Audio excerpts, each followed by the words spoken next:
Once you're able to get to the stage where you can enjoy stuff and be aware of why you're enjoying it compared to where you were before you started and you couldn't enjoy the same things, that's a journey.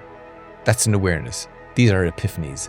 And when you can invest yourself in the outcome, in the reward, and realize that you don't really have to do a whole lot compared to what you thought that you had to do to get to that point. And equally, you don't have to do a whole lot to stay at that place. Then that's a beautiful thing to have an idea about. It gives you masses of scope and potential to really be like the best version of yourself. The best being whatever you need that to be. There was a story about and diet and words and nutrition, that's good for you, and protein and high this.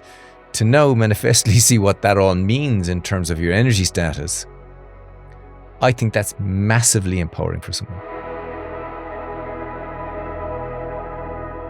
This podcast is part of the GK Media Studios Creators Network, helping people tell their stories. Become a storyteller today and learn about our podcaster network at gkmediastudios.com. Welcome to today's episode of When You Choose You podcast. I'm your host, Smaranda Meyer, and I have the honor to have Tony Martin with me today. Thank you so much, Tony, for accepting my invitation, coming all the way from Cork to share your knowledge, expertise, personal story, I guess, because everything has a bit of personal story there, and with the audience as well. Thank you. And thank you for inviting me, and thank you for having me. So for you out there, Tony is the CEO of Limbo.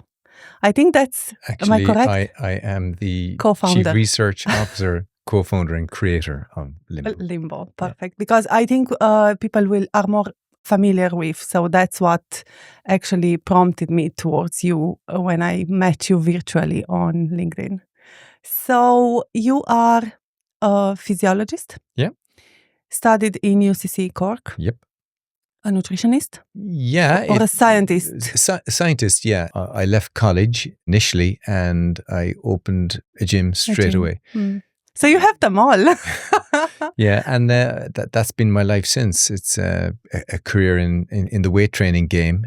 And what I've learned in that, I've developed into basically a wellness, weight loss business. And that's how this whole thing evolved.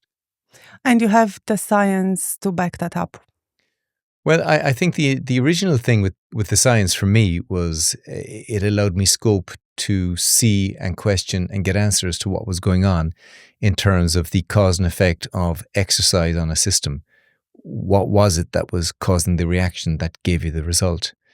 The bro science at the time was whatever you read in a magazine vis-a-vis bodybuilding. If you looked at the pure science, it didn't add up to what we were seeing with the cause and effect of training. So there was a massive gap between one, learning something in a book and the practical application of learning what that was and seeing the intricacies of what it manifests itself in. What I'm saying, if you want to make a short version of that, is why did, say, bodybuilders build muscle? How did they build muscle? What was the outcome based on from a scientific point of view? And why did the book science not add up to what we were seeing in the gym with the cause and effect of all types of training? And it was a little grey area that there was nothing to study in between. So we had to kind of evolve it as we went along. I had to evolve it as I went along, take notes on everything, be meticulous in adding up what I was seeing in terms of results, trying to replicate them. And that's how the whole thing basically came about. That's what it's all about. That's what I do. And what is the gap between the science in the book and what happened in the reality? Well, science tends to be this mystical thing that's out there. People talk about the science, they reference the science. But in actual fact, I'd be pretty pragmatic in trying to understand what the words of how we communicate mean. So science had to have some semblance of something for me. So like science for me is, and always has been, it's what you don't know. Science goes in to look for things. It doesn't know what it's looking for. It has an idea and it looks for an answer. The answer isn't framed in terms of right or wrong. It's an answer. It's not a truth. It's an answer to something that you observe, the cause and effect of doing something in a situation, in a closed situation, and looking what the outcome is. That then becomes knowledge, and the application of that knowledge then becomes scientific technique. And that was ever changing for me, because what worked today may not work tomorrow. And, what governed that whole thing, that was the essence of exploring what was going on. And that's the beauty about physiology. That's the beauty about theoretical physiology, is that there are so many moving parts, and it's the joy to have the capacity to put as many of those together, see what they look like today, and then see what the outcome of putting them together and looking at them like today is going to be tomorrow. Yeah, exactly. We are not the same. No, we won't we're be the not same when we get out of the door here. No, and yeah, correct, yes. exactly. So what made you to choose a sport area like a gym? Why did you start there? I got into, I kind of did a lot of sports when I was younger. I've a familial history with bodybuilding. My dad was one of the early pioneers of bodybuilding in the country, in Ireland. They started back in the 50s when it was just, on the rumour mill, you'd see the big bodybuilding personalities of the day, the Reg Parks, the Steve Reeves, all the Hollywood icons, the George Eifermans. And I grew up with the whole strongman thing in the house, my dad bodybuilding, pictures of my dad bodybuilding, and that set the archetype for me growing up. I heard something very interesting last week. If you are familiar with Daniel Priestley, he's very much active out there in a business environment, like entrepreneurial, whatever. Yeah. And he said it's nothing like a personal story behind an entrepreneur, what goes all the way in the childhood. Yeah, it's very strong. I think it sets the precedent. And I was playing rugby. I was a big rugby head. I boxed for years. I did taekwondo for years. I played rugby, and it was to get bigger for rugby, because I admired the physique. Physiques were my thing. Like it was always there. I started training for rugby. I got injured in rugby, and the whole team thing. You could be playing well and you could get dropped, and whether you made it or not was at the behest of somebody else. It was taken out of your power. And bodybuilding then appealed to me. Weight training appealed to me because you got out of it exactly what you put into it, and you became the ruler of your own destiny, and you had no one to blame for your failures, and no one except yourself, to pat yourself on the back with for the success. And to have that element of control, or seeming control, was kind of a massive revelation for me, and really appealed to me, because you just finally had a situation where you got bang for your buck. But you are not a big believer in blaming yourself. You used the word blame, but you didn't mean that, did you? Yeah, let me frame it another way. You're in a team situation and you're trying your best and you don't get on, so the coach will feed you something, depending on the coach, to try and encourage you. Okay, I got you. And so you always feel that there's something in you that's missing. So you are to blame, because your performance and what you've brought to the team in terms of trying to get onto the team didn't meet the required standard. So you always look upon it like every individual does. It's human nature. You look at the fault within yourself, and in that essence, the blame. Outside of that, when you've got control and you're not reliant on an outside force to determine where you're at, it's down to what you put into it. That's very empowering, and that would have been the same thing, through emboldening people with an understanding of a process, to give them all the kudos for success, and equally give them the metaphorical kick if they don't succeed, because you've armed them with what they need to be successful themselves. Correct. So back to your story, why gym? Because of that? Yeah, there was a big gap in the market at the time when I left college, and there was an opening came. I was training in a gym. Just the way things happen, I ended up with my own gym, and I've been doing that ever since.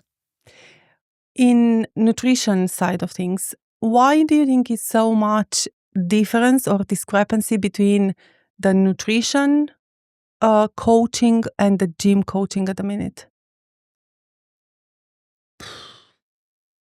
Majority of the gyms, I'm talking about my own gym, and I think it's learning. I mean, the longer you're at the game, provided you're open to change and provided you're open to exploring, new things that you hear about, new things that you look at, new things that you discover, you're capable of melding that into the hodgepodge of what you are. Your mind isn't closed you embrace change, you embrace the understanding that we all change, that nutrition changes. And starting out, you've got to make a pitch somewhere. You're selling yourself on something. So, you might try this, it might work for you. You might not understand that this might not work for everybody. This might not work for you next week. This might not work for you next year. And I think there's a lot of training, strategies, and understanding evolving. I think there's a lot more information out there today, but because the multimedia and the social media thing is so huge, there's a lot of obfuscative chit-chat out there from people who don't fully understand processes, and everybody embraces the process and everybody talks about things and talk about nutrition. And if you kind of stop them in their tracks and say, what is nutrition? They can't even answer basic questions about things they're arguing with, the tools, the words that they're arguing with. And I just think it's a lack of understanding. I think it's fever pitch. It's an exciting, it's an energetic place to be. Everybody wants to learn. Everybody's posting social media about themselves. It's incredible. Like, we'd have to wait a month at a time to get information about anybody or anything when I was kind of growing up, when I was starting out. Now, flick of a button, you can have information on anything. You can go into your ChatGPT, tell me a story. My God, like, you're a professor. And that wasn't available, and that's there now. But again, unless you learn it, unless you walk the walk and talk the talk, like, you're not really going to understand it. And understanding is the key component to most things. And good teachers and good mentors, they bring about understanding. And I think that's one of the things that's kind of missing, because it's missing from your younger enthusiastic tutors. Yes, exactly. What is nutrition for you, Tony? How do you explain in simple words? What I always throw the question back on somebody: what do you understand by nutrition? So, people say, nutrition, what is nutrition? What do you understand by nutrition? And again, it's a showstopper in terms of, making the conversation incredibly abbreviated, because people, I'm not going to ask you, you're okay. You can. The basic concept of this thing isn't understood. So for me, like, what do you understand about nutrition is a question I would throw to somebody who, say, wants to come in and talk and uses the word. And I kind of try to explain that it's whatever is in the food that you're eating that enables your body to best access the energy from the food. Mm-hmm. So you've got supplementation, you've got all these adjuncts that are out there that are under this big, massive nutrition label, but they're all little component parts of one thing, which is how your body accesses the energy in the food. So we preach nutrient-dense food on Limbo. Mm-hmm. Nutrient-dense food is, in and of itself, whole food with the least amount of taint from a processing point of view as possible, because then it retains the nutrition in it. The nutrition then is what's in the food to enable the body to take that food and either go very, very well with it because the food suits you, or not so well in it because it doesn't suit you.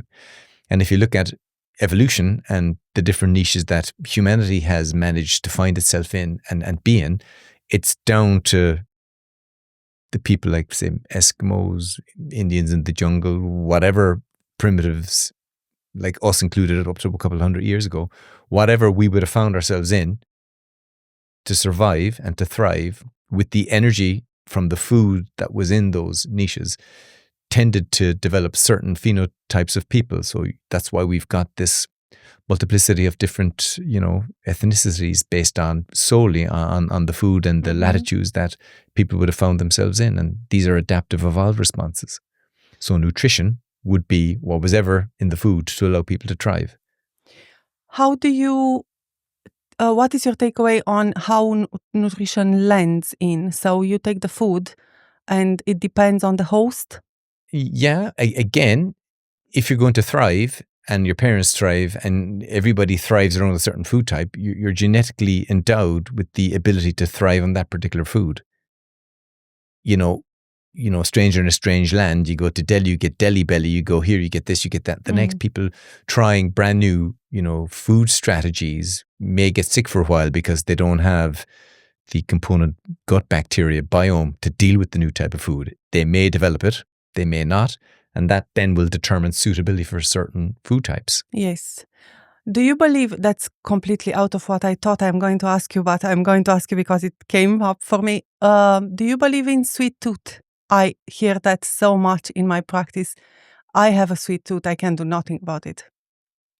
Well, like if Like somebody, in this context of... yeah, but if somebody says something to you, like, I mean, what are you going to do? Say you're a liar? You know, if somebody says I have a sweet tooth, I believe you. You know, okay, you have a sweet tooth. You know, like people throw out these little statements thinking that it's alibying something, or it's a badge, or, you know, it allows them to be a particular way. And, you know, okay, you have a sweet tooth, you like these sweets, okay, you know, if you want to continue to be what you are, right, continue to do that. If you want to change, take that term you just said and park it. You like sweet things because of the array of things that go on in your head each time you put something sweet into your mouth. The thought of it, the smell of it, the texture of it, opening the packet, the savoring of it, the salivation, putting it in your mouth, all those lovely little dopamine fixers, progenitors, and all of a sudden you get a big explosion of things, and 2 seconds later, back again. I mean, it's very, very short term, and, you know, massively designed to keep you eating. I mean, it's been a marketing dream, the amount of people who are hooked into this dreadful cycles for themselves. And again, as we've alluded to earlier in conversation, this is the world we find ourselves in. You want to change it, you've got to start with that decision. I want to change it. And you step forward then and arm yourself as best you can to understand that process, and then with the tools to actually change it. You are a coach, am I right? Yes. Or as like, I mean, you are a coach. You are in top of everything else, a coach. Where is coming this coaching knowledge and wisdom? Because you do have it, transpires through everything what you are saying. Is you are trained as a coach, or is just through your work and it's personal wisdom? Innate wisdom. Lots of things there now to be blowing the ego. No, I would say that you've got to... I didn't mean to do that. I know. You don't have to try much. I'll just take it anyway.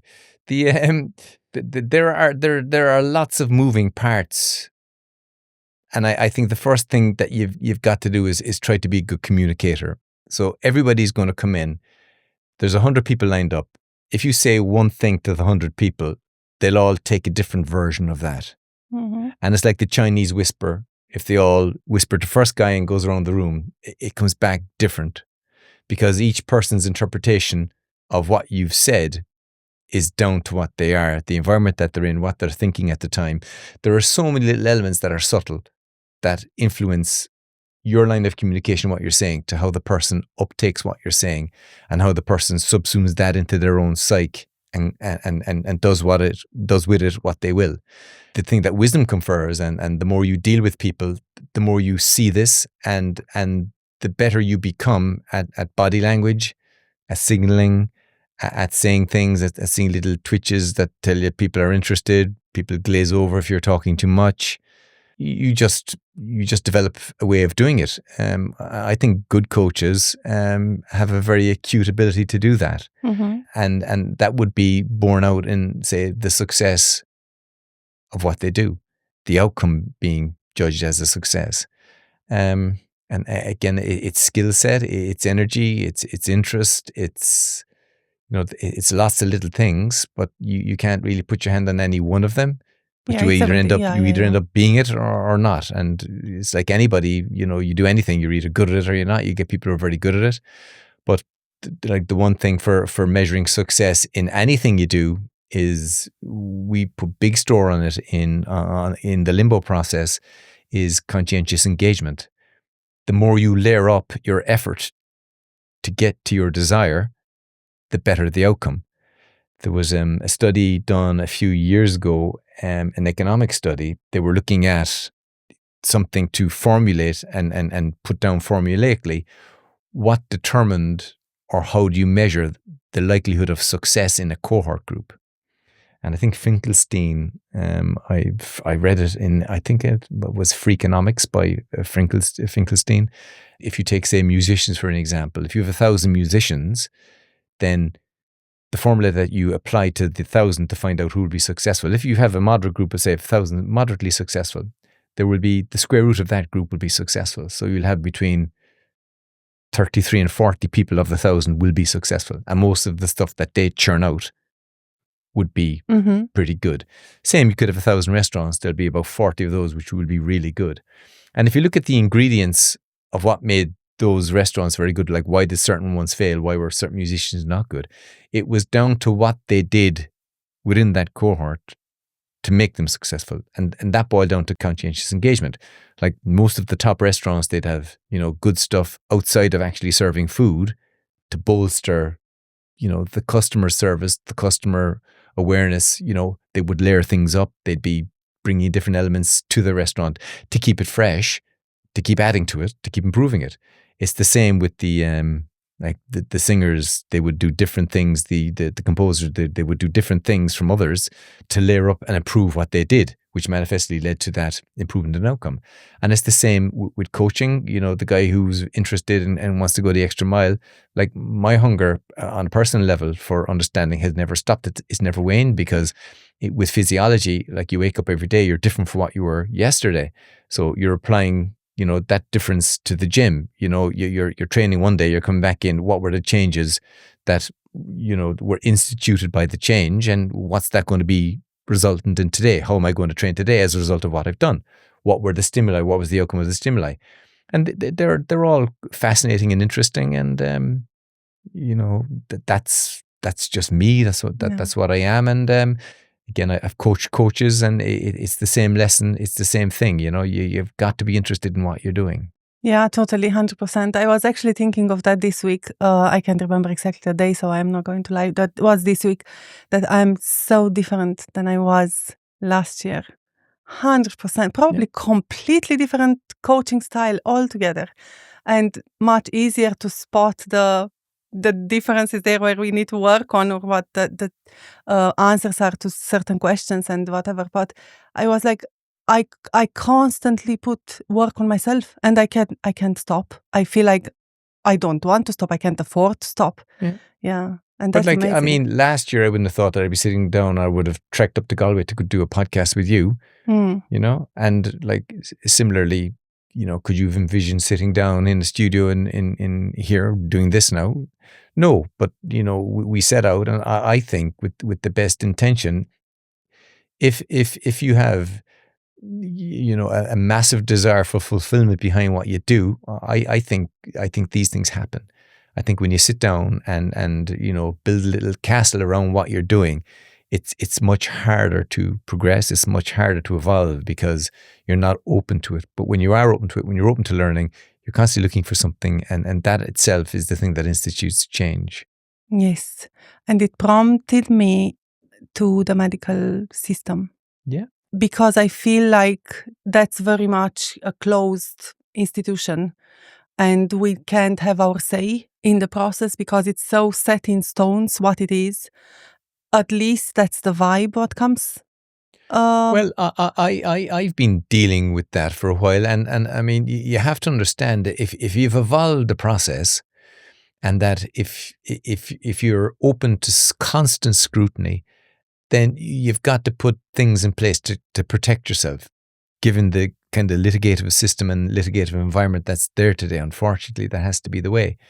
So if a doctor is telling you to do something, I mean, if you present with something that needs a treatment, then the doctor has to give you best practice. Mm-hmm. That best practice is in the best practice book. You know what I'm talking about. So you have this, you have that, the next. Oh, you've got you're presenting with it A, B, and C. Oh, no, we have to do X, Y's, and Z's because that's what it says, because that's what we all agree. And then you can't be held open if anything goes wrong, because you're doing and you're giving best practice because it says it in the best practice books. And unfortunately, doctors are hampered by that. It's the same with, say, again, that lovely word nutrition. It's the same with anything got to do with any type of a study that you do nowadays.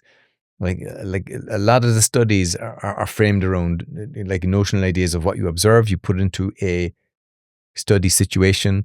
The study situation has to have certain parameters in place so that it can get to a peer-reviewed stage. Mm-hmm. And then everybody sits around waiting for the guys who peer review your work to come up with whatever they're coming up with.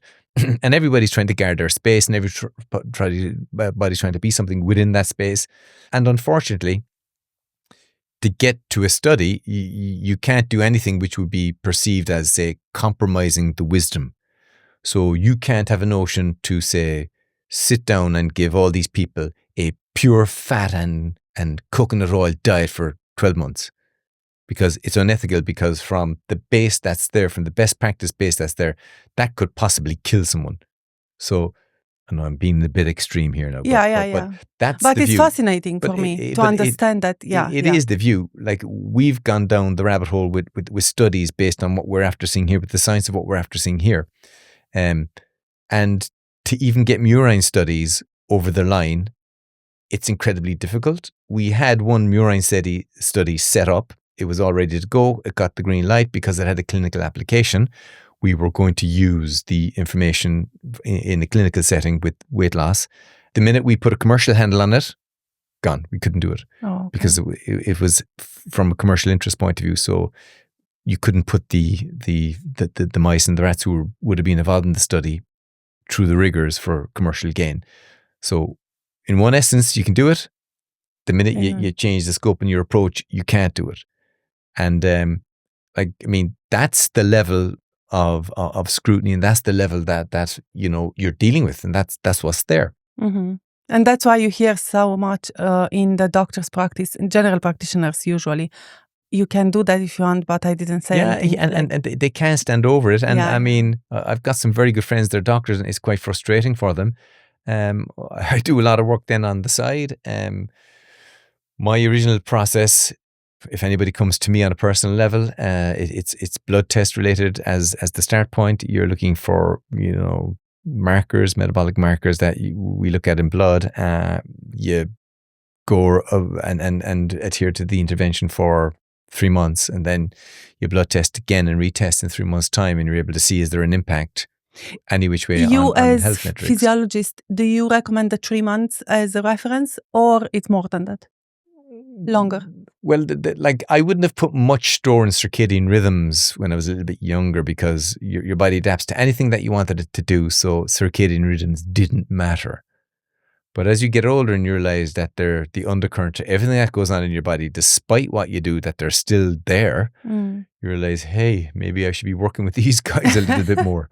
The importance of this becomes more relevant. Say, a lot of the type 2 diabetes, it's diagnosed between 40 and 50, and that's usually when the wheels fall off metabolism, and everything that you've abused in terms of your carbohydrate aspect of your metabolism just stops working because, it's shot. That's all because you haven't worked with your diurnal rhythm, and you haven't worked with your circadian rhythm, and you're working at odds with it, which creates the stress, which manifests as your illness, your metabolic syndrome, whatever aspect of metabolic syndrome you end up with.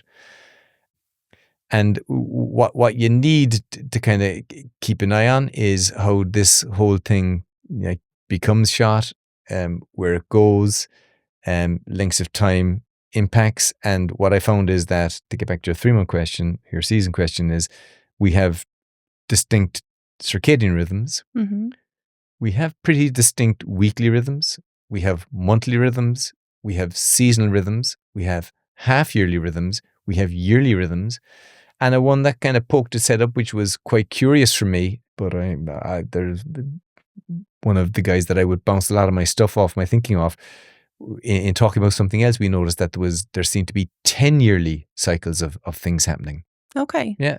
So there's a lot of stuff with cliff face once you hit 60 for men, 50 for men, 40, like epoch-driven things that happen. And if you are looking at the science or the books, yes, that's... Yeah, but people observe it, but the science of it, like for me, like there's reasons for things. There are times, and there's a lot of noise out there now about aging and all that, and I get on with it. Pop in your clogs, but be as, like, I have other thoughts in that maybe another podcast, but like you've got to roll with what you've got with an understanding that there are cycles within cycles. There'll be not much change by the time something gets rolling, say, to manifest the change from a dietary perspective or from a determination of, say, metabolic effect. You won't see it in anything less than 3 months. And there seems to be patterns now, and I've got a lot of this over the years. So I do everything in 3-month packages. Mm-hmm. So do I. Yeah. And seasonal, and then you can come back on that on a yearly basis. And like, we have so much interesting work at the minute done. We have nearly 500,000 diurnal graphs, circadian rhythm graphs of people's energy status. They seem to be the same. There's a governance there. I don't know what it is, but I suppose if you go back from an evolved point of view, it would be a light-based thing from our unicellular cells, where our energy came from heat from the sun. Yeah. So there would be a lot of it based around these times, and it's incredible actually what you see when you have something to relate it to.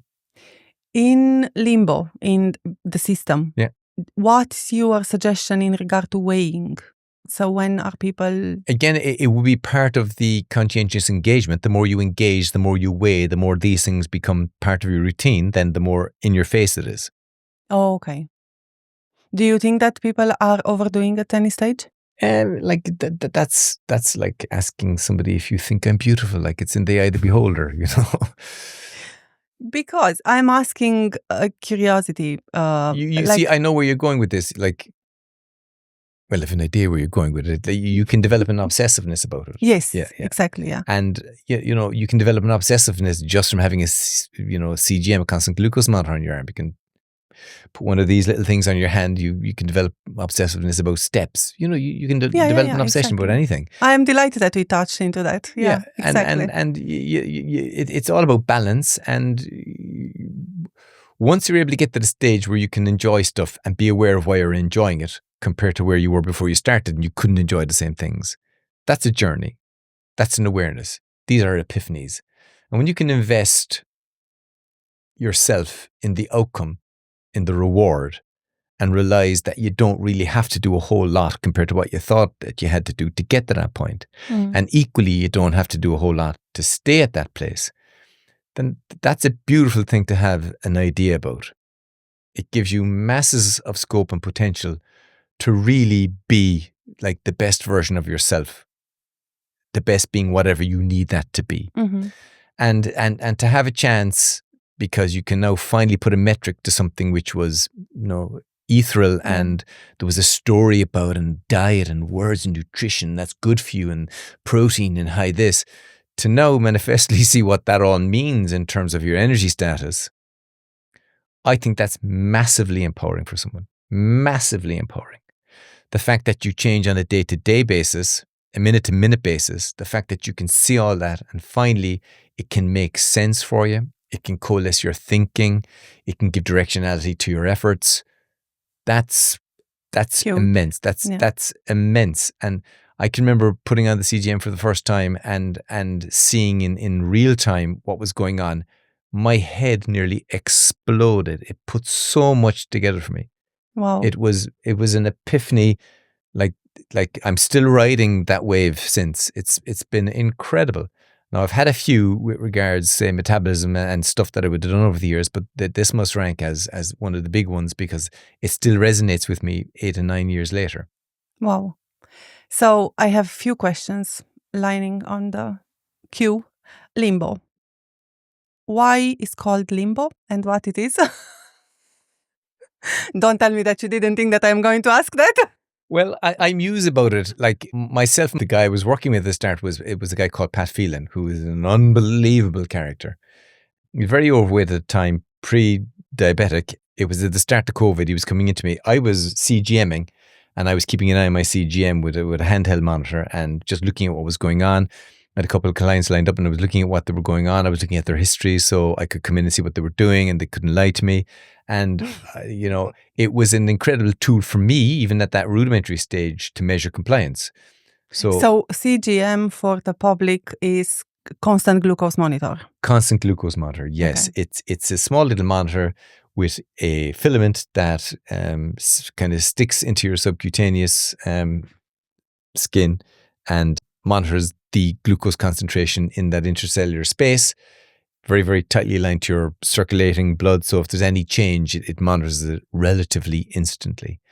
And accurate, I suppose. Relatively accurate. It's a machine, so you know, accuracy, and it gives you enough to frame a very good way to think about what's going on. Mm-hmm. Sometimes there might be slight divergence in what you're reading, what a blood prick test can do. So if you need to align those up, if you're sick, you align those up. If you're not, you can just go keep it at a baseline level and work from there. So Pat came into me and Pat looked at it, and Pat was just blown away with what I had kind of developed. And Pat's a thinker. Pat is always looking for ways to get it easier. He's massively stuck in that whole digital space. He had massive access to a whole lot of stuff. So he teamed me up with Rurik Radbury in stateside, because he had done work with him in other companies. And we suddenly started to develop this, and I had a way to do it from a remote point of view. I didn't have to rely on the sensor. I could read what Pat was doing on computer if I downloaded X, Y's and Z's, and I could see what Pat was doing in real time. And then we just hooked it all up and got this going to where it's at now in a very, very basic stage at the start. And like, I could have everybody up and I could see exactly what everybody was doing. Now we started to layer up, monitor. I was able to take the ambient temperature of where they were. So if they were in a room inside or outside, I could see that. I could see skin surface temperature, and I could see exertion temperature. We had sleep monitors going with it. We had a whole host of stuff, because the whole idea of developing the app was that we would take all the apps and all the hardware that was out there, all the apparatus, load up onto the app, and we would mix everything together, and we would get a bird's eye view or an inside view or a deep physiological look at what was going on inside you internally, to know what was best for you in terms of weight loss, say to lose weight. If it was a performance-based thing, we could add that in as well. So we were running through all the names. We had Gluc 5.2 first, because that was the average blood glucose that everybody was at. But by the time we got all the people involved, we went to Viv, which was Vitals in View, which was thought up of by Rurik, who is a marketing man. And then we couldn't get the global thing for that. So eventually we went to a marketing company in the States, and they came up with Limbo. And as it turns out now, Limbo, where art mimics life and life mimics art, it's become an incredibly good name, because like limbo is the state of flux, which is our metabolism. And, it's an indeterminate space between heaven and hell. So, you can either get to heaven and reach your goals, or go to hell and end up, with all the problems you had going in. So it's turned out to be like... It is a brilliant name, and it's so easy to... It is, but when you manifestly look at what it is and overlay with what we do, it's been pretty prescient, Yeah, exactly. Very cool. Yes. So what does Limbo do for people? It's designed to let you see what's going on with your metabolism and your energy status in real time, and to get coaching in real time about everything you do. Mm-hmm. Exercise, sleep, what you drink, what you eat, and to nudge you towards better health is the goal. And on your journey to better health, you will optimize your weight, so you lose weight. So if you just follow all the nudging, then your body's incretin system is allowed to work, and all the excess energy that you've stored is allowed to be used. Mm-hmm. And that's essentially what it does. How it works. Okay. Yeah.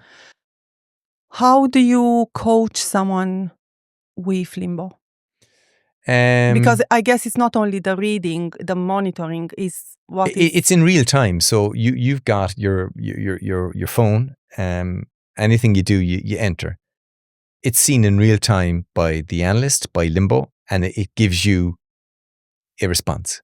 Yes, but for someone, let's say, overweight, starts to put the Limbo today. No. You see, the thing about it is, like, again, if you look at success cohorts, so you take all the people who died, there's 95% recidivism.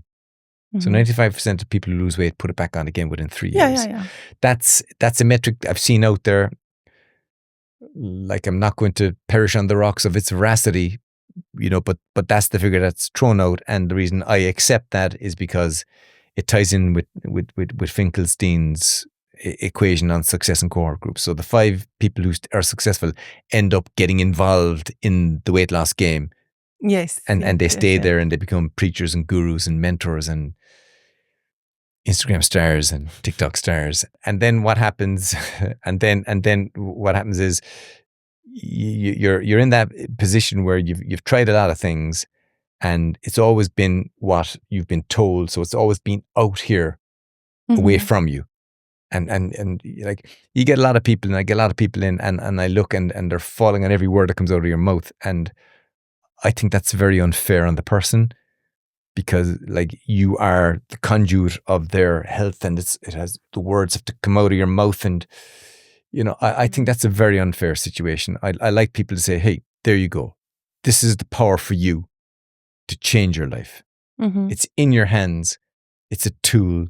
It's the advancement of where we're at digitally, scientifically, and now you have open access to yourself. Yes. And everything that you need to do, you will learn about yourself. And it's only through learning that you will truly understand what's going on. And it's only through truly understanding that you can change. Yeah. And you will own Totally. everything. Yeah. And it'll be done at a very, very unintrusive level that deals with your level of curiosity.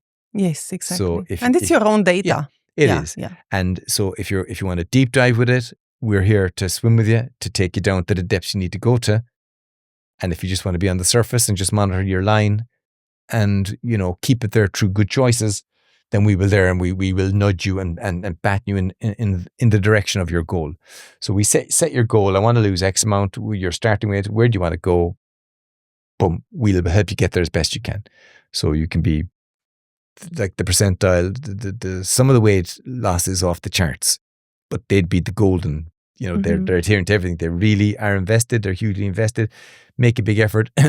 Some of it is down the line. I think our monthly average is about nearly 2% of weight loss in a month.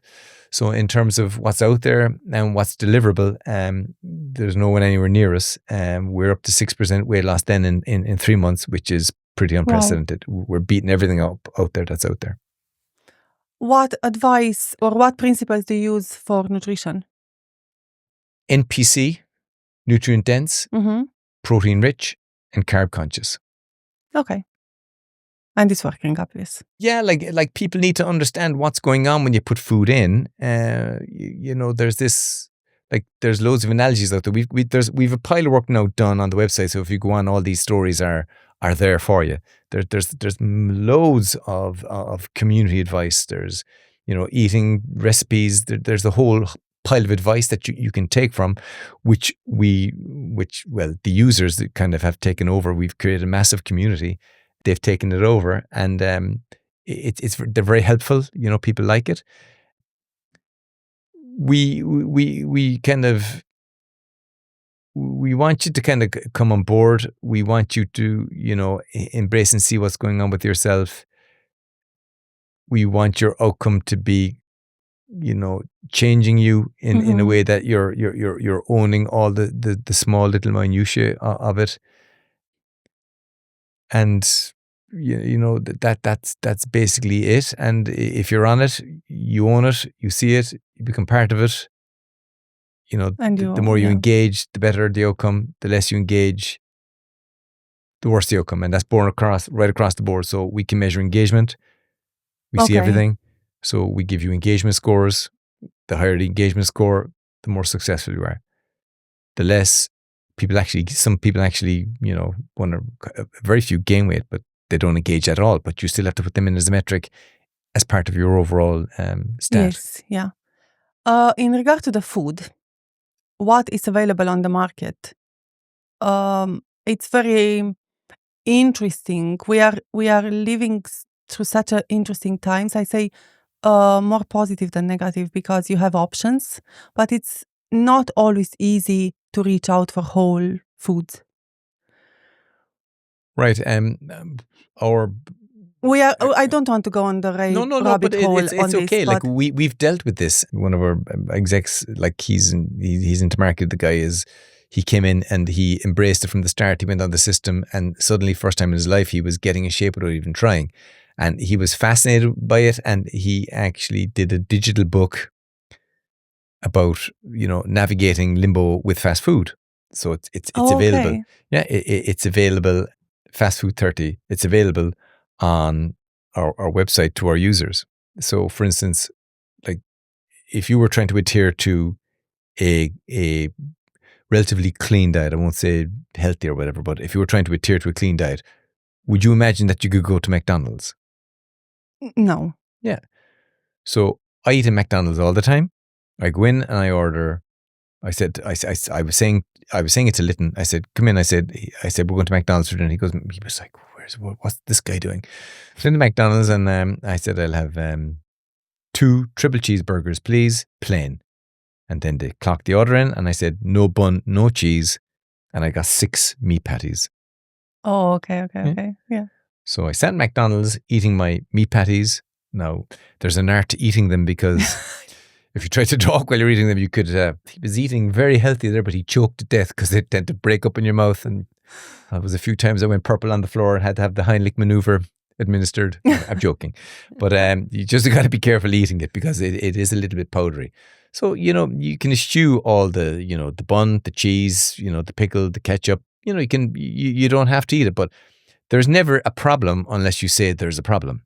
Mm-hmm. I'd go anywhere, any restaurant, anywhere, on any aspect of any planet, and I will choose what I like from what's there to eat. Yeah, correct. Yeah. So there is no barrier to it. The barrier is the thing you make in your head and call a barrier. But there are a lot of people around, and I'm hearing that in my practice when I said, okay, but that's not fair, that it's in supermarkets are so much shitty food available or not healthy food available. And that's what people are reaching for. Yeah, but I mean, like, again, it's choosing your poison. I mean, I just don't like processed food at this stage. Like, marketing people do a thing. They market. So you've got food, you market the food, you want a slice or a chunk of the food market, and you want people to buy your product. Yeah. So you will present that within the confines that you're allowed to present your food with, and you market it to pieces. Like a massive success in the supplementy kind of protein bar market is the Fulfill bar. Mm-hmm. Now, people talk about it's a protein bar, it's this, it's that, and it's fantastic. But like anybody who's CGM'd, who takes I don't mean just any Fulfill bar, but most processed bars, they'll get a spike after it. And what we try to tell people when you're on your CGM in Limbo is that you keep your line as level as possible. We've got our first ream of data off now, so there's a paper in the works. It's done. We're just waiting to submit it. That the higher end of success is based around keeping your line flat. Not so much the fluctuation, not so much where it is, but keeping it flat. So the less spikes you have, the more idealized your success and your achievement towards your goal will be, because spikes are associated with an insulinogenic response. The minute your body starts producing insulin, you're turning off fat burning process, and that delays, impedes, stutters your weight loss. When you are talking about spikes, I know there is a lot of noise there saying that the spikes are normal. Do you know that? Are you aware? On social media, Instagram, but whatever. Nobody's saying they're not normal. Yeah, exactly. But see, people come up with these, like this is the stuff we were talking about earlier. This is people taking a stance and taking a narrative that we never even mentioned. Like everything that you do is normal. Every reaction that your body has is normal. If I punch somebody in the nose bleeds. Okay, punching someone in the nose isn't normal, but the bleed afterwards is normal. Everything is normal. Whatever you do, whatever your body responds to what you do is normal. Normal, whatever normal means. So it's not that we're saying that it's not normal. What we're saying is that when it happens, there's an insulinogenic response following it. You have an insulinogenic response. The body says, hey, we don't have to break the fat down. We have easy access here. The spike has to come back down. The spike is a stressor. a hyperglycemic state, in other words, an elevated blood glucose state, the body doesn't want it up there for long. The body needs to get the glucose down because it is a stressor. Glucose states, hyperglycemia, they cause a lot of problems. I mean, diabetics it can end up with gangrene, losing their sight, have cataracts. That's constant exposure to hyperglycemic states. High HbA1c levels. They're all contraindicative massively for ill health. So keep it down if you want to lose weight, because when it goes up, the insulinogenic reaction means that the ketotic process is turned off. Simple as. Simple. Perfect. Yeah. I like that. And can I add as well, your tolerance for carbohydrates improves and increases the more you get your optimized weight. Okay, we have to unpack that a little bit. Yes. So the tolerance for carbohydrates is, where are we with that in general? Like average? Well, okay, right. You are, in and of yourself now, you are a ball of energy. Mm-hmm. That's what you are. There's a massive sentience in you because we're talking about things which are outside of ourselves, and I'm throwing you ideas and you're taking my ideas in. And this is what it is to be human with a very, very evolved consciousness. Mm-hmm. But essentially, you're just a big ball of energy. What does that mean? That means that you're breathing in and out the whole time. There's oxygen coming in. It's interacting with a massively convoluted process within your body and the biochemistry of your body. And you're exhaling the breakdown product of your body, carbon dioxide and water out. Oxygen in, integrating with the fuel that is you, and carbon dioxide and water going out. Every single breath, you're wasting as we speak. You're losing weight, you're utilizing energy as we speak. When there's nothing going in, when you're in the fasted state, the body is struggling to look for parts of your body to get energy from. And what it does is it accesses the stored energy. Mm-hmm. What's your biggest repository of stored energy? Fat. Correct. Yeah. Short term, your muscle. Mm-hmm. Long term, your fat. Your brain needs quite a lot of glucose, so the body makes glucose. Now, this is where all the confusion comes in for people because, you're in ketosis, right? Ketosis another is fancy word. Ketosis is a state that your body goes in once you're out of post-absorptive mode. What is that? You eat. The food gets digested in your stomach first. The digested food goes into your small intestine, where it's absorbed into the blood. Once it gets absorbed into the blood, it's then partitioned into your body in the stores, which are your glycogen stores in your liver and your muscle, and the excess fat. Very, very little of it goes into your fat. People talk about, you eat a lot of this, and there's very, very little of what you eat ends up stored.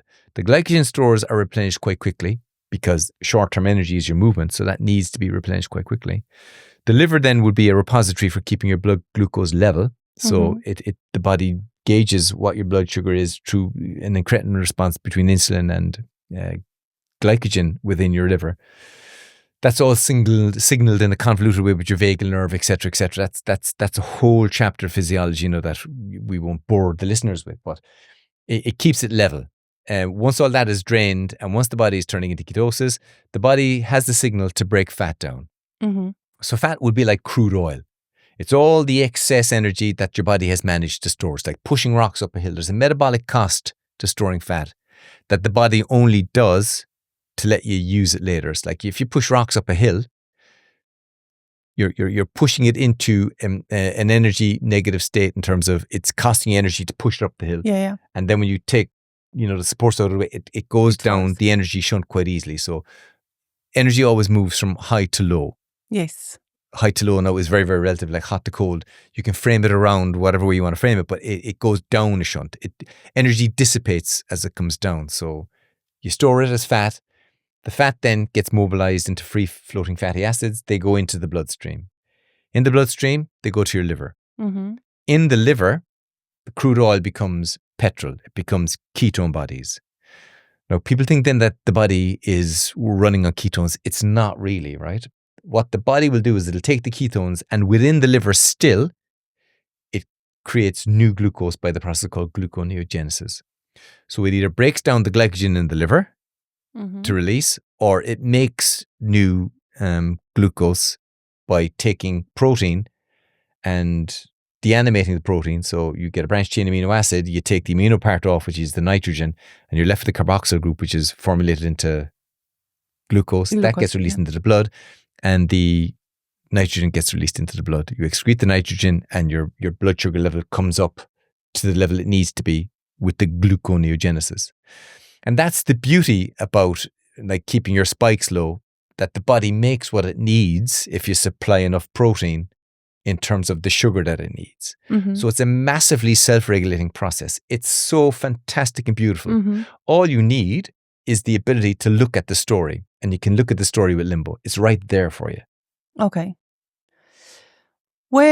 I'm moving from nutrition to exercising. Where the exercising falls into the picture. Exercise demands energy. So it's how the body copes with that energy demand and what the body does with that energy demand. Exercise is a short-term energy demand. It's muscular. So most of the energy for this short-term thing comes from the muscle, the movement of the muscle. You think of moving the muscle, you move the muscle. We have two frequencies of stimulus for the muscle. We have a 40 hertz frequency, which is a serial innervation. It's a fast response. It enables you to overcome co-contraction. So if you're all relaxed and suddenly you get frightened, you jump up. You've got to co-contract everything. So there's a massive impulse, 40 hertz frequency impulse, to jump and get moving so that you can run. After that, we've got a 20 hertz frequency stimulation of the muscle, which is a sequential innervation. So you can run and run as fast as you can for as long as you can to get away from the immediate danger. They're the two types of innervation. We can then mold that in today's day and age into different types of exercise, different disciplines. You can cycle, row, whatever you want to do. There's different demands on our energy systems, and we create a response to the stimulus based on what the specific demand of the stimulus is. So cyclists need to respond to cycling, and if they're going to be good, they'll have a genetic potential to be good by taking the stimulus of what they do and drive themselves to where they ever want to go with their cycling. Same with swimming, same with rowing, same with any physical endeavor. Muscle, it's different from other cells in that it needs energy. So the conduit for getting energy in is one, through the normal insulin channels. So you take your carbohydrates in, you take whatever you need in, your carbohydrate level goes up, your blood glucose level goes up, the insulin responds, and it gets sugar into the repositories where it's needed. So if you have a certain amount of glycogen requirement in the muscle and it's like a sponge, you wring it out, the facility for taking it back in improves. So it becomes an energy sump, and it helps you to regulate your blood glucose. Exercise helps you to regulate your blood glucose in that manner. There's downsides to it then, because if it's too much and your recovery resources are subsumed and you don't meet and your recovery remit, then you can go backwards. You can, like, again, another conversation. Suffice to say that a healthy exercise within a regimen does help to regulate and compartmentalize different aspects of our nutrition or nutritive intake based around our protein, our fats, and our carbohydrates. So anything that can help your body regulate its blood glucose level is a bonus in terms of getting it level, keeping it level, and letting your energy regulation processes then use fat. So it's all about enabling your body to get lean and to perfunctorily become what you want it to be through your exercise. Yes. So do you mean that it's enough, based on what data you have, do you mean that it's enough to have a walk after a meal or 20 squats to regulate the blood sugar? There's a lot of talk about, the best time to do things. But again, we've taken the best time out of it. We're looking at where your body's energy level is at certain times of the day. The advice that we give all comers is, this is what our data is showing us. Now, you can go in and get your own set of data and argue your data. That's why I'm not talking about you, but I'm saying anybody can go in and get their own data. But you'll be a country mile before you have the amount of data we have, because we have hundreds and thousands and millions of data points. It's incredible. You get arousal in the morning between 4 and 8. So when you get up in the morning, there's normally a little accompanying spike, because your body needs to arouse itself, get a little adrenaline shot, bang, your blood glucose level goes up. What we recommend at that point is, one, you've been asleep all night. Mm-hmm. Body produces about 1.2 mils of urine every minute. So when you wake up in the morning after an 8-hour sleep, there's between 500 and 700 mils of urine produced that you've got to get rid of your system, and you also need to replace. So a good thing to do when you get in the morning, first thing, is to replace the fluid with 500 mils of water. That's a rule that we put in place. So you're rehydrating. We're on the same page. Yeah. What we recommend then is that you go out for a 20-minute walk. 20 minutes is just about the length of time it'll take for your body to get your blood glucose level to dip. It's about 20 minutes or so. You don't need to do more than that. It doesn't need to be high intensity because you don't want to put a recovery demand on a resource that's going to be limited because you're trying to restrict and you're trying to create a restriction with the things that you're doing so that your body can access its fat level. But it does drive lipolysis. So low impact steady state exercise where your heart rate is sub, say, between 120 and 130 beats per minute, that's ample. Come back in then and have a cold shower. Cold shower then exposes you to another catecholamine response. You get an uptake of blood sugar into the muscle because the muscle has to create, the shiver response and a whole other host of things. So that is massively empowering to your body in terms of stabilizing your blood glucose. Okay. So we are aiming for blood glucose. It's all blood glucose. Blood glucose is your body's energy currency. That's it. It's our currency, our blood glucose. My question, because this podcast is about empowering people and helping people to make their mind between all the noises what they hear about there. And that's why I bring a scientist and a person with experience and data. Is there a difference between men and women? Apart from the anatomical ones, no. So when you said about this recipe for success for blood glucose, should be different in men and women? No. No, the same. No, exact same principles. Despite that the hormones are different and... No. No, okay. So you're talking based on what you see in the... I can speak from a man's perspective quite comfortably. I wouldn't dare go into, what a woman feels or experiences, or dare to say, what a woman's perception is. But I will qualify that by saying I wouldn't dare step into anybody's space and tell them, what their experiences is and what their experiences are. Your experience is very, very personal, man or woman or child, and it's your reality. Your reality is your experiences, your interaction with the world and how you see the world. Like, that's very personal. Nobody can tell you what it is. Oh, yes, but I'm talking about the physiology. Physiology is the exact same. Hormonal fluctuations will cause different perceptual outlooks and changes, yes. But you've got to look at the evolutionary response that the hormonal fluctuation was designed to produce. Mm-hmm. And you realize that it is designed to produce a sort of response.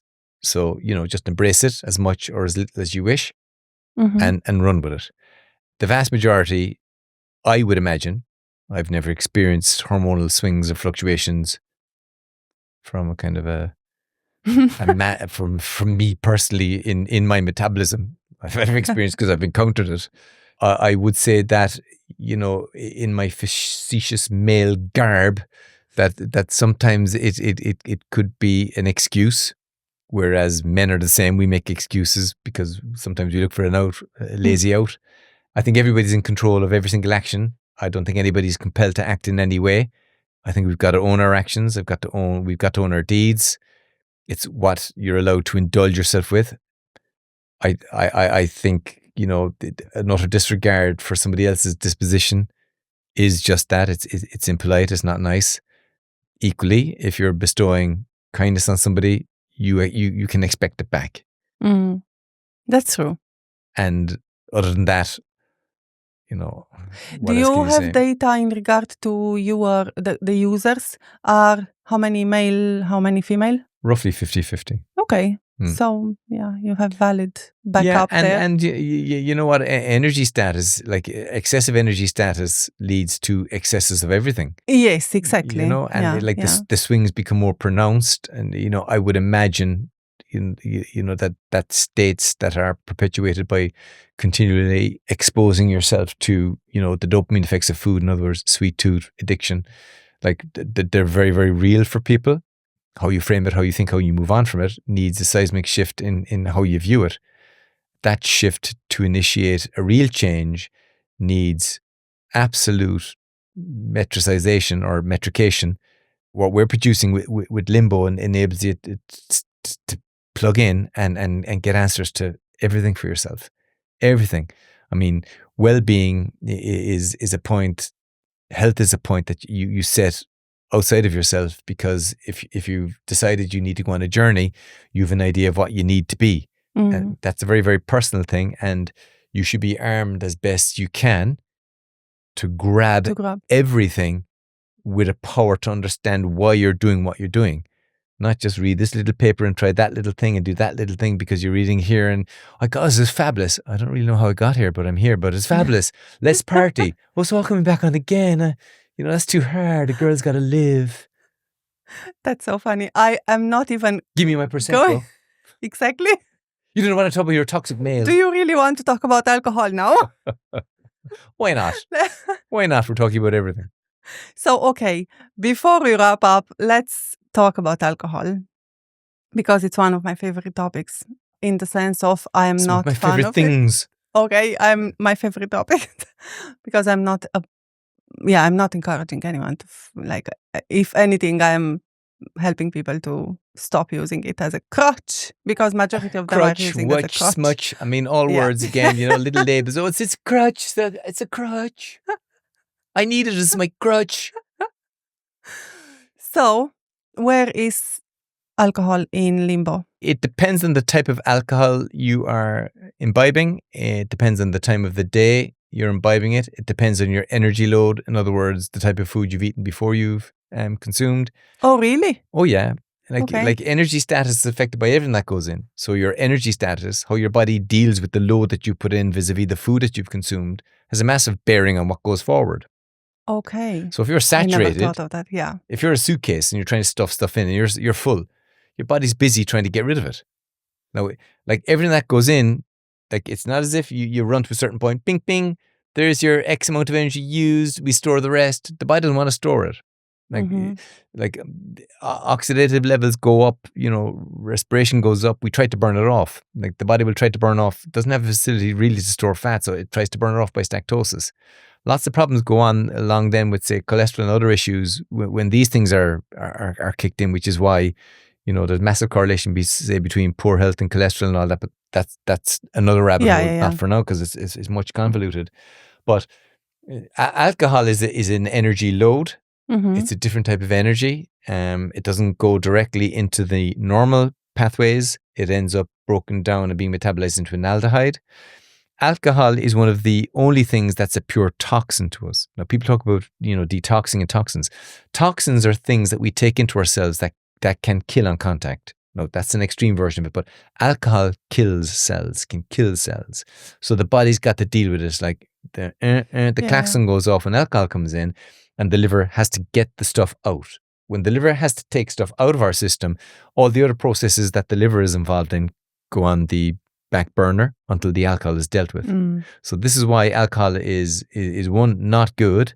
It overloads the systems that produce the ketosis. In dietary situations where you're inducing ketosis, it can lead to pretty severe dehydration. It compound any potential issues that you have with any process that the liver is under pressure within a dietary structure where you're losing weight. So like it's not a good place. Now we encourage people, you're on this journey, get to where you need to go first and reassess where you're at afterwards. Yeah. How do I personally deal with alcohol? Again, it's an energy load. I don't recommend eating. We haven't touched on this, but we don't recommend late eating. You need to be empty. You need to be out of post-absorptive state. Going to bed for the incretin system, that is our energy repatriation system, works better when you're empty. because it can assess stuff. Yeah. So it turns on all the actually, I'm mechanisms. going to take that before because it's important about the timing. And lead alcohol tends to be an evening pursuit, and you're going to bed loaded up with stuff that is not going to help in any way. It turns off all the processes. 2 hours per unit. So if you're having your 10 pints, 20 hours later, you're just about coming around to getting your body right, putting your body right afterwards. So that's a lot of interference with the metabolic process, which is and has zero value for me. And if you're trying to achieve something vis-a-vis your health, outcomes, weight, then alcohol really isn't something that should be on your menu until you kind of achieve your goals and get a handle on things that you need to get a handle on. Yeah, perfect. I like that. So about the timing. Yeah. When we should eat and when we shouldn't. Again, no fast rules. I mean, you live your life, you work all day, you eat late, that's your thing. Try best as you can to work along 4 hours before you go to bed having your last meal. So whatever time you go to bed, 4 hours beforehand, try to get to bed as early as you can. Blood glucose dips between 8 o'clock and 4 o'clock in the morning. So people normally, you start getting a little bit tired in the evening, say between 8 and you might get a bit drowsy on the couch, especially when your metabolism is realigning. You get very, very tired in the evening because the body naturally is turning down.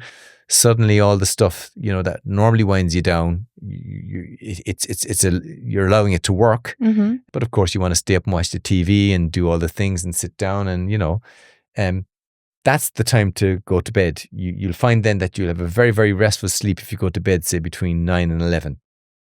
In that fasted state, the body can repatriate what it needs to repatriate, and you tend to wake up naturally between 6 and 8 in the morning. You'll just wake up and you'll find your quotient of sleep between kind of 6 and 8 hours. And as you start developing more metabolic awareness, I don't like saying health because that's a very personal thing. It's moving.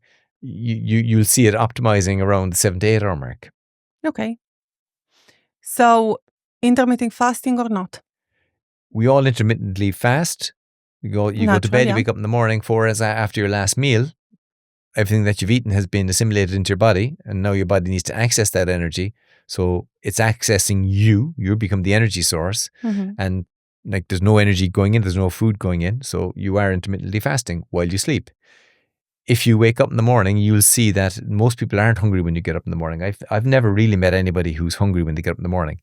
Like if you were starving and if you were reliant on this kind of linear aspect of eating and feeding and plane falls out of the sky if you stop eating.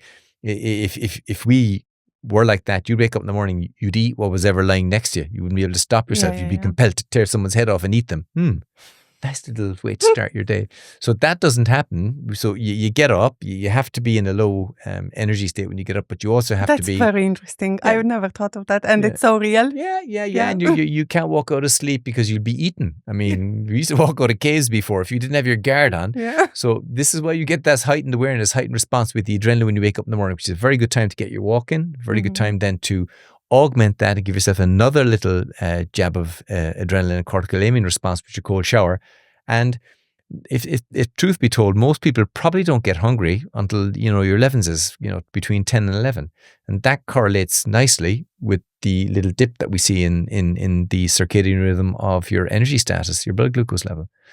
And then in the evening time, you see why people have siestas. There's another small little dip between 4 and half 5. So that's the time for your next meal. And then you see the dip happening at 8. So going to bed between 9 and 10. And it makes perfect sense, but life interferes with it. I want to watch this. I'm watching a box set. I want to go out. We've lots of things on, but these are the little choices you make, and these are the balances that you try to keep going. Yeah. Very important that hugely important. We make it's choices. Life, you don't want to be a monk. You don't want to be, your Buddhist monk. You're all wise, sitting in a room all day long and, living your life away, being completely at one with the great universe. And that's fine. And if that's what you want to do, good. But most people they're out, they're working, they're paying bills. You've got to live, you've got kids to deal with. And it's just about getting balance and just having an idea of what, that balance entails. And just being much more informed in the choices you're making to attain that balance. Exactly. Where is Limbo going? We're currently in about 70 countries. There's a lot of moving parts. It's the team. I'm just the science, subject matter expert, and then that's been taken and fashioned for, the general public scalability. Not everybody wants to sit down and listen to this or have a discussion like this. Just stick it on my arm. I want it to work. And it's just to make that facility for people. We've got V2 lined up, which is a massively detailed look at your energy status. I didn't want to start that because I was just about to ask about that during the conversation. I said, you better stop. You're going on another rabbit hole. Yeah. And we'll bring you in again. It'll be massively informative. It'll just wipe out anything that's out there because like information and all the stuff that's out there in relation to like metrics scattering around health are missing one thing. That's your energy status. Top of the line to drive every single aspect of your metabolism is your energy status. We live through the energy that we access to enable us to live. So your blood glucose is the single most important driver of absolutely everything that goes on inside you on a biochemical and in the metabolic processes and biochemical processes within our physiology. Wow. And to understand that and see that and enable you to fashion what you do around that metric is so empowering. Nobody needs to be without that in terms of, trying to get where they need to go with their health. And that's what Limbo does? Yeah. Yeah. Okay. Yeah. That's huge. Yeah. And there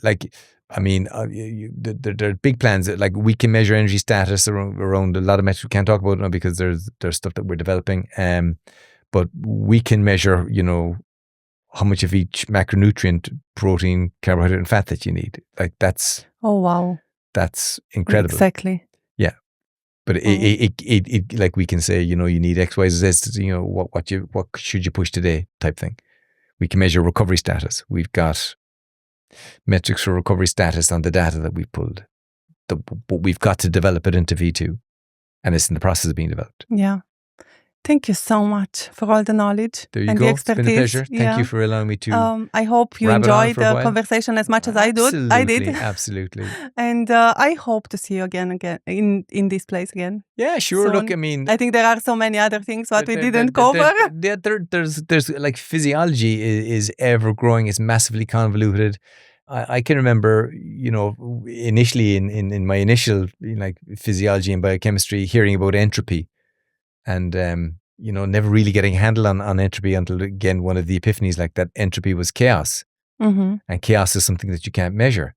And then the whole calorie paradigm like blew up for me. Like there's no such thing as calories. And that was a concept that like nobody has grasped. What are you talking about? There's calories in everything. There's not. There's potential for calories in everything. Yeah. And our metabolism is not calories in, calories out. Our metabolism is what comes out of us. Our metabolism is what we burn of our cells. What comes in is incidental. How we deal with what comes in is based on our interaction with the food. There's potential energy in it. What we glean from it is totally dependent on the type of food, which then allows you to choose in terms of your energy status that you can look at and see with your Limbo. Yes. That's so nice way to end this conversation. Thank you so much. No need for words there. Thank you very much. Thank you. Okay.